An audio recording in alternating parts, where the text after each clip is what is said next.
Dimensions of intensity of electric field, intensity of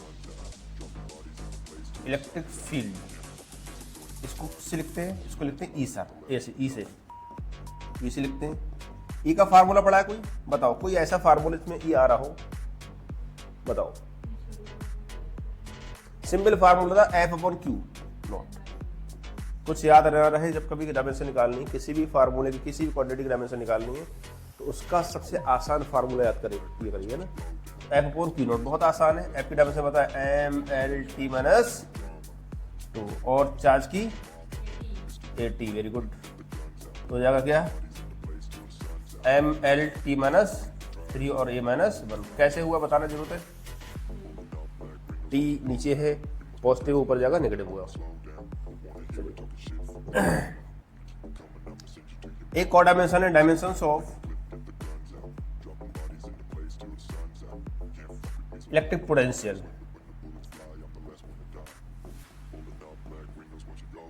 electric potential बोले या potential difference की dimension भी same रहेगी। ये पोटेंशियल डिफरेंस V से बोले या डेल्टा V से बोले, है कि नहीं। एक और डायमेंशन है, डायमेंशंस ऑफ इलेक्ट्रिक पोटेंशियल।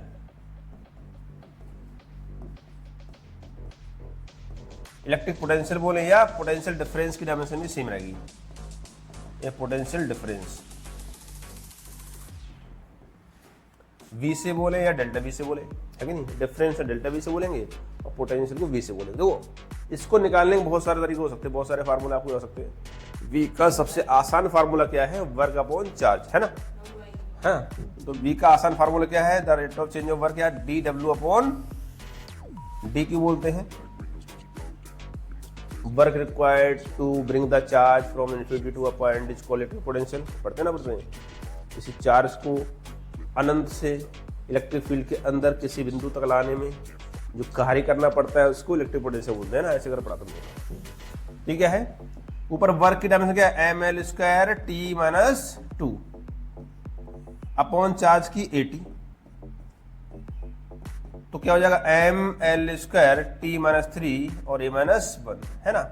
दोनों सेम टाइप की, इसलिए लिखवा दी एक शब्द मैंने आपको, है ना। और सेम तरीका यहाँ पर फोर्स अपॉन चार्ज है, यहाँ पर वर्क अपॉन चार्ज है। तो कुछ तरीके ऐसे होते हैं, कुछ फार्मूले ऐसे होते हैं जिसमें कुछ सिमिलरिटी होती है, उनके एक साथ निकालना ठीक रहता है। उसको लिखिए dimensions of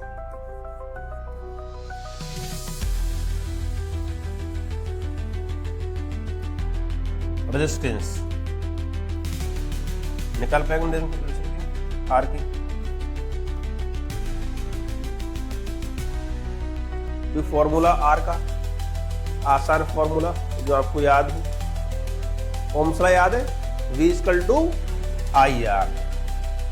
V equal to I R formula होता है, तो यहाँ से R निकालेंगे, R इक्वल टू हो जाएगा V upon I. Very good. V की डायमेंशन निकाल देंगे अभी हम। अगर बाई चांस V की डायमेंशन भूल जाए तो क्या करेंगे? V इक्वल टू होता है वर्क अपॉन चार्ज और I तो ऑलरेडी रहेगा। अगर वर्क की भी भूल जाए तो क्या है? वर्क का फार्मूला क्या होता है? Force into displacement upon charge into I. अब फोर्स की तो पता ही नहीं, पता है तो चिल्लू पानी जिंदाबाद, है कि नहीं।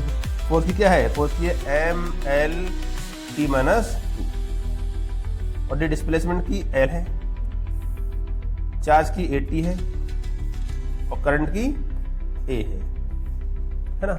तो क्या डायमेंशन आएंगे निकल के देखिए। आर बराबर आर इक्वल टू, देखिए कुछ कट रहा है क्या? कुछ नहीं कट रहा है।